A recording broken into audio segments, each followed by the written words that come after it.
খুশি হয়েছেন নি? আমরা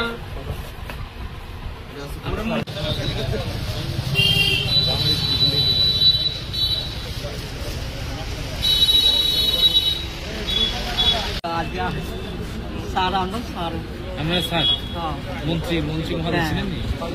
তো উনি কি দিছে আপনারে? মানে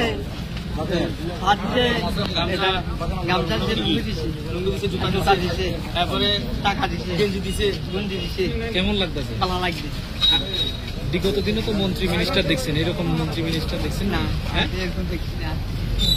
আগে মন্ত্রী দেখছি না, এইসব দেখি না। আবার সারে দিচ্ছে, কেমন লাগতেছে? ভালো লাগতেছে। আপনার নাম? আমার নাম টোকন দাস। বাড়ি কোন জায়গায়? বাড়ি অরুণকামা। হ্যাঁ, অরুণকামা। পশ্চিম জেলায় বাড়ি। পশ্চিম জেলায়। উত্তর জেলায় বাড়ি। পশ্চিম জেলায় বাড়ি। পশ্চিম জেলায় বাড়ি। হ্যাঁ।